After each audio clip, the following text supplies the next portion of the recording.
Assalamualaikum warahmatullahi wabarakatuh. Perkenalkan, nama saya Ananda Rizky Tanwaja Cahyadi, NPM 1006003191134 dari kelas Farmasi D.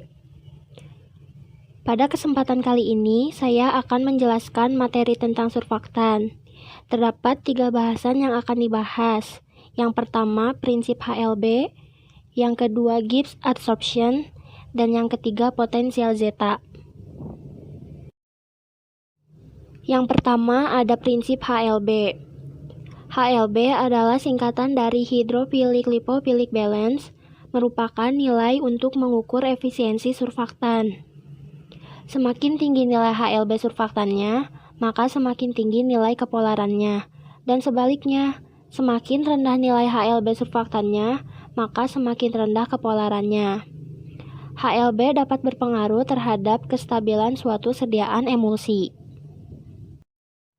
Pada gambar tersebut dapat dilihat bahwa surfaktan akan selalu berada pada antarmuka suatu cairan ketika gugus lipofil dan hidrofil seimbang.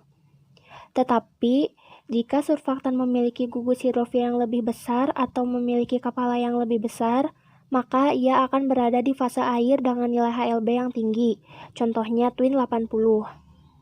Jika surfaktan memiliki gugus lipofil yang lebih besar atau memiliki ekor yang lebih besar, maka ia akan berada di fase minyak dengan nilai HLB yang rendah, contohnya SPAN 80.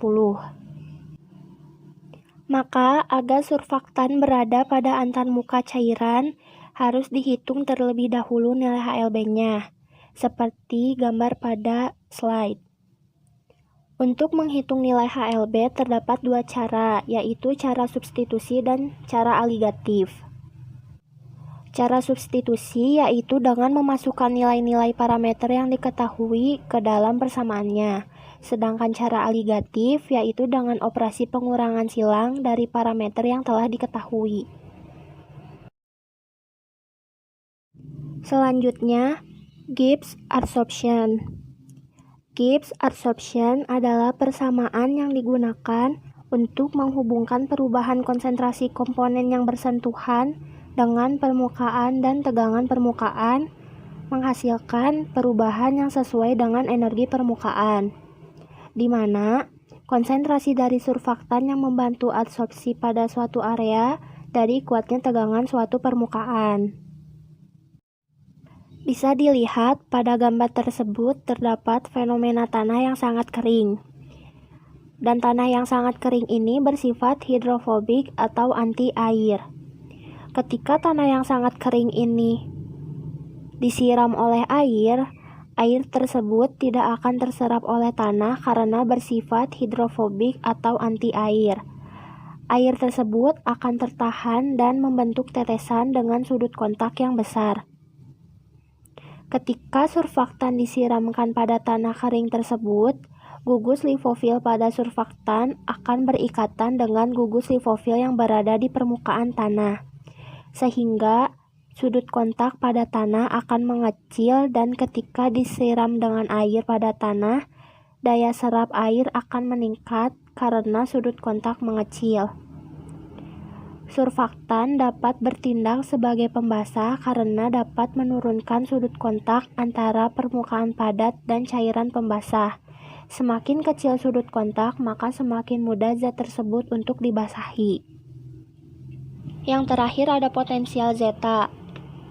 Potensial zeta adalah parameter muatan listrik antara partikel koloid.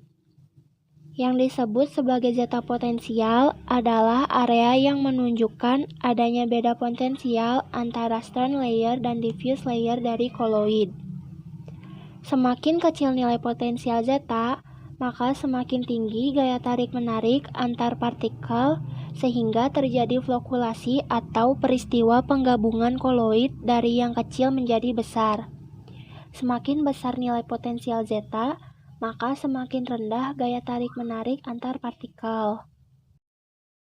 Karena ukuran untuk terjadinya flokulasi semakin kecil, jadi sediaan suspensi akan lebih stabil. Sekian yang dapat saya sampaikan. Mohon maaf bila ada kesalahan kata ataupun penjelasan dari video ini. Wassalamualaikum warahmatullahi wabarakatuh.